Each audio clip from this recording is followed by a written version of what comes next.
To give things a little structure and keep them consistent, I made a list of 10 criteria which focus on my face camera, which I will use for all my reviews. There are 10 criteria. For each criterion you can get, or a book can get a maximum of 10 points. So a perfect score would be 100 points. The book I'm going to review today is The Dark Days Club by Alison Goodman. As far as I know, it's not out in Germany yet. I hope that will change, because despite the low score I give it, I think it could be a fun book for many people and an enjoyable read, and it just doesn't live up to my unattainably high standards. First, a short overview over the story. The story follows Lady Helen. She's a young woman, she's 18. We learn that she has strange powers and abilities popping up in her, and that she is part of a special kind of human called reclaimers, and she is able to see demons that are walking amongst the humans, sucking up and stealing their life energy.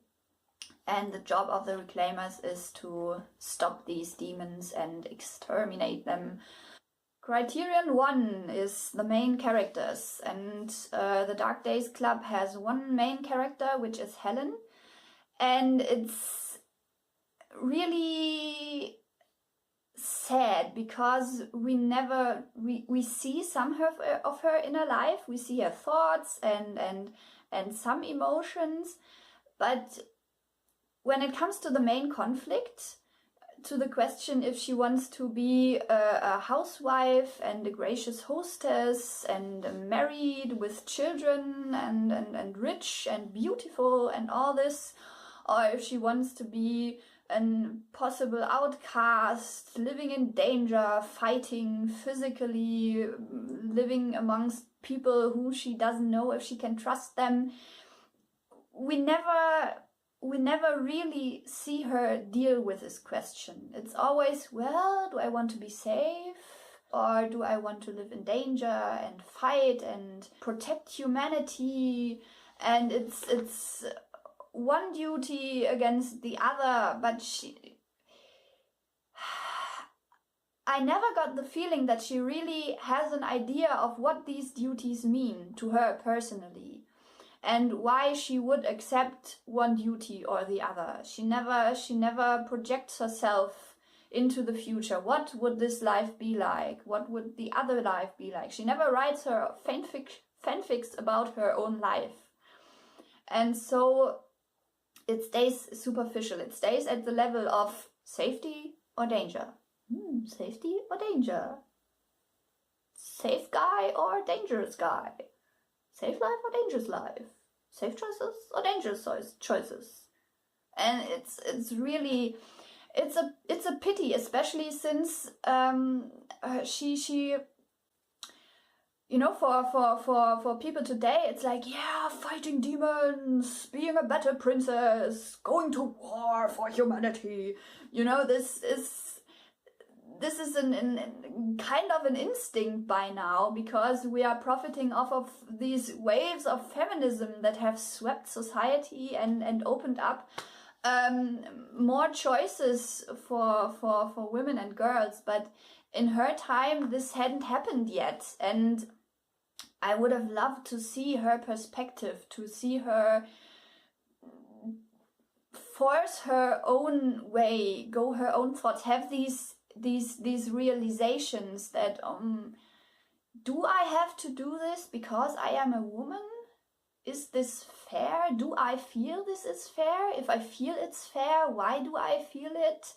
If I feel it's unfair, why do I feel it's unfair? And these questions, it's never shown. We don't know why she would do this or that. It's danger or safety. Another aspect of the story where this is grievously obvious that the author doesn't really want to delve into the inner life of the characters is when it comes to Helen's abilities.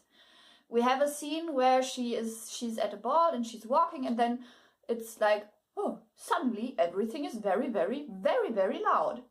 Okay, let's move on. And if I imagine myself writing this story, having a character who suddenly has drastically enhanced senses, I see a scene at night where Helen is woken up by some noise and everything is loud, and the movement of the fabric in her bed is loud, and she hears her heartbeat, her breathing, and it's scary, and she doesn't know what to do, and has to learn to deal with that, and this never happens.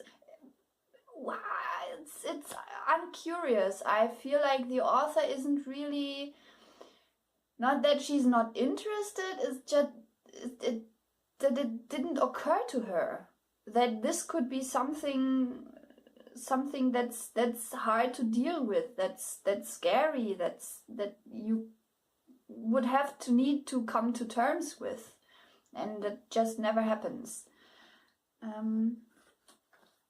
And this is why I give only 3 points.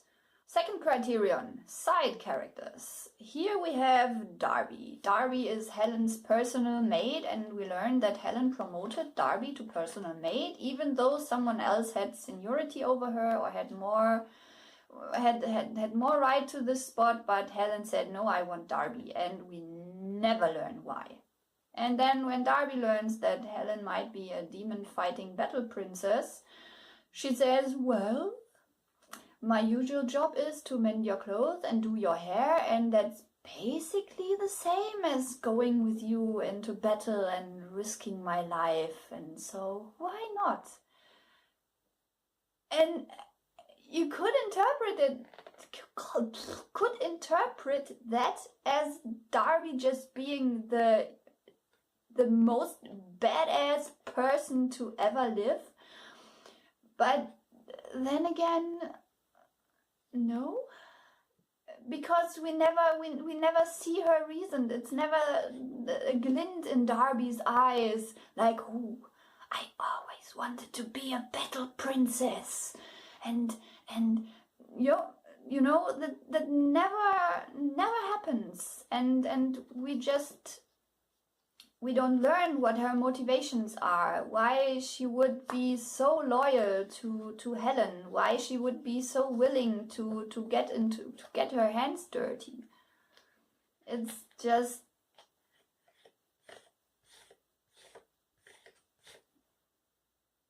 it's just because we need Darby, so Darby will be there, and it's so sad. There's no prior history, nothing. And this is why for criterion 2, side characters, the book also gets only 3 points.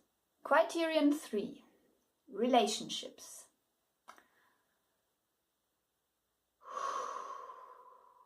Helen lost her parents when she was 8.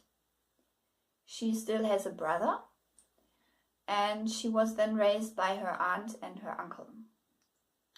And we learn at some point that Helen's mom knew about her sneaking out to read at night, and so her mom was her co-conspirator.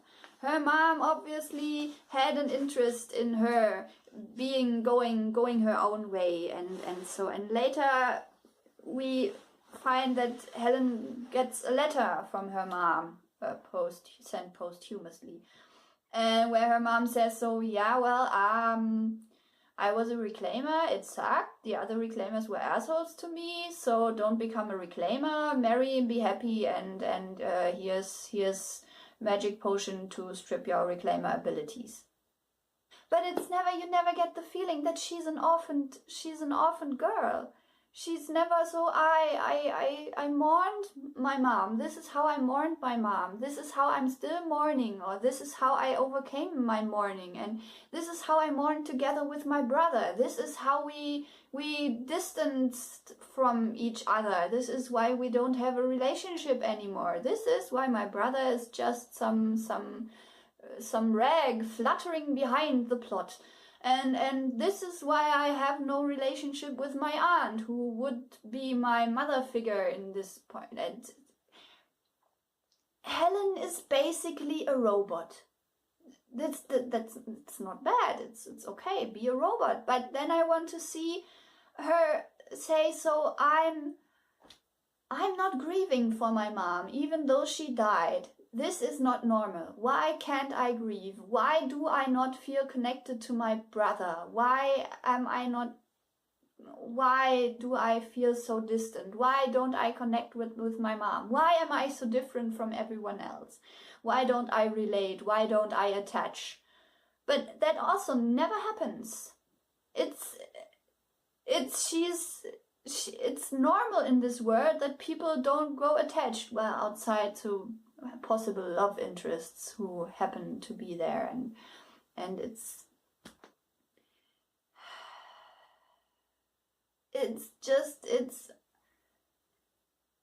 so 0 points on this for the Dark Days Club. I don't know. Fourth criterion, conflicts. Conflict in brackets S. And in the Dark Days Club there's one conflict and one conflict only, basically, which is, should Helen be a reclaimer or not? And everything is a consequence of this conflict, this question, because Darby's conflict is, should I be reclaimer made for Helen or not?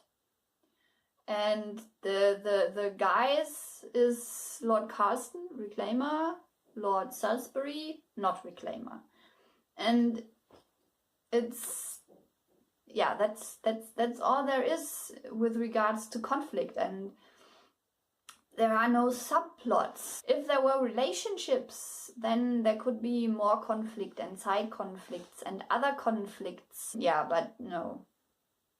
Conflict-wise, very, very desolate place, this story. So 3 points for this. Criterion 5, world building. Alison Goodman did a lot of research for this book. She talks about it in the postscript to her book. She read a lot. She learned to dance, the Regency time social dances. She has clothes from that time. She's super into this, but not a lot of that comes across in the book. We have nice nerdy details, but it's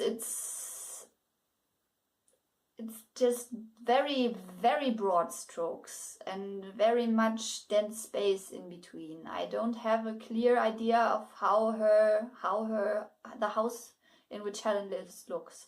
I have no clear idea of how her room looks, and I don't need it that, well, she came into the room and to the left there was her bed and across the windows and on the other side the writing desk. I don't need that, but I need enough information to create an image in my head. And to me this house is, you have Helen's room, you have a drawing room somewhere, a ballroom somewhere, a library somewhere, there's a foyer somewhere.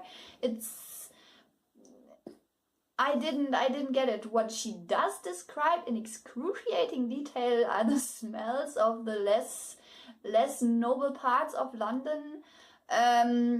She seems to enjoy that. But also there the places I didn't get any image. She also goes into very much detail when it comes to the magic system, or the demon biology, physics stuff. But it feels very constructed. It feels like, so well, it's like this and that and that. But then people will have this objection to that and find this hole in the system. So I'll say this, and it's someone made this up. It didn't work for me, and this is why word building also gets only 3 points. Criterion 6, choreography. This is symptomatic for the problem is one scene where we have Lord Carlston wanting to show Helen that yes, demons are real, I'm not talking bullshit. And then we have this park, and we have Helen and Carlston and some other people are standing here in the park, and a little off in the distance is a demon with a sex worker, and he's got his tentacle out and is sucking the life force out of this sex worker. And so Lord Carlston goes and he says, okay, look, there is this demon. He has a feeding tentacle which is sucking currently life force out of this sex worker. The demon has already killed many people, and he will likely kill this woman too. This type of demon. There are other types of demons, and cut them off, and then I will... And there's someone dying there. Could you maybe first save this human being's life and then later explain to me how and why you did it?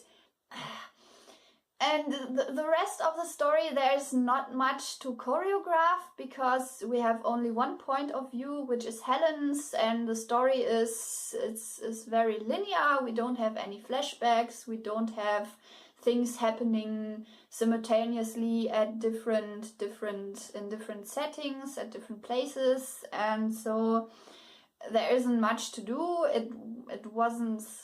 There was nothing original or inventive about the way it was told, so it doesn't detract any points, but it doesn't add any as well. So choreography, you get another 3 points, sadly. Criterion 7 is language, and outside of some repetition where we're being told the same thing over and over again, even though we already know, the language it flies under the radar. There's nothing fancy and annoying, or nothing reductive and boring and annoying. So I give 7 points for language. Criterion 8, the personal touch, and I'm so happy I can give her 10 points here. Oh, finally I can give 10 points for something. And as I already said, Alison Goodman did a lot of research and really got into this and did a lot of work, and she's super into Regency era. She's a history nerd, and I like that a lot. And there's this aspect about, inside the story, there's this aspect about being a reclaimer. We don't have a clear good-bad dichotomy of the bad demons and the good reclaimers. And there's this moment when Helen receives her reclaimer strength. This is her physical strength, where it suddenly comes, and it's a moment. It's an extreme moment, and it's a moment where we see, okay, there is savagery in being a reclaimer. There is mindless abandon and cruelty and violence and loss of control in this. And reclaimers aren't the shining knights in service of humanity.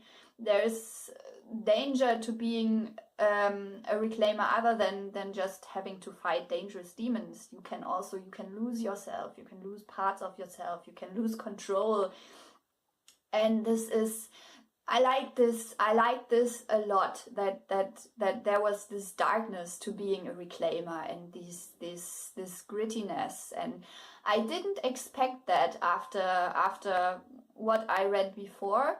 And it just made me very happy, and it was a lot of fun, and I deeply enjoyed that. And yes, that's why I give 10 points for Criterion 8, and I'm very happy that I can do this, and I do it gladly.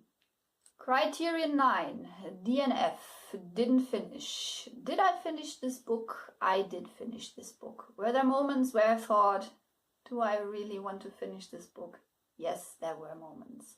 Were there moments when I was like, why? Why does she have to do this? Why am I doing this to myself? Why? But I finished it, and I'm glad I finished it, because on the last, I don't know how many pages, but the last act, the final act, suddenly a character emerges for Helen, and partly it might be just the accumulation of tiny aspects of character that come together to create a vague feeling of person being there. But it's mostly that in the end she starts to actually make her own decisions. Before that it was, well, here is society's way and society's reasons. Do I want to be a vessel for these? And then there's the reclaimer way and Carsten's reasons. Do I want to be a vessel for that? And there was never her own reasoning, her own personal, deeply held internal motivations. And it's not as if she suddenly invents new reasons for going, but she finds her own arguments. And so it's suddenly she's doing her thing, inspired by this or that, but it's her own thing. And wouldn't you know it, suddenly the feeling of character springs forth. And this is why I'm going to read the second part of the series, the Dark Days Pact. I'm not promising to finish it, but I will give it a chance.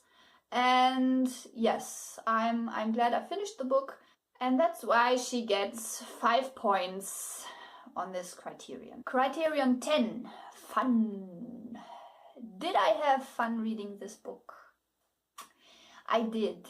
In some places I had a lot of fun, but there were other places where I didn't know. I had no fun. That wasn't fun, and this is why I give the book 5 points in the fun category, and this leaves us with a total score of 42 of 100.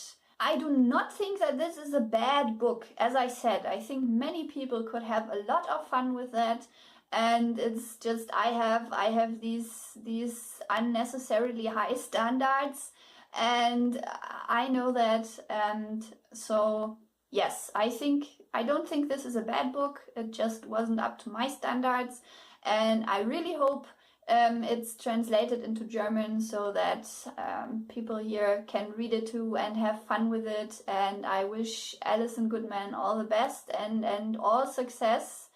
And I hope that she'll keep on getting better and maybe advance a little more towards my idea of perfect quality.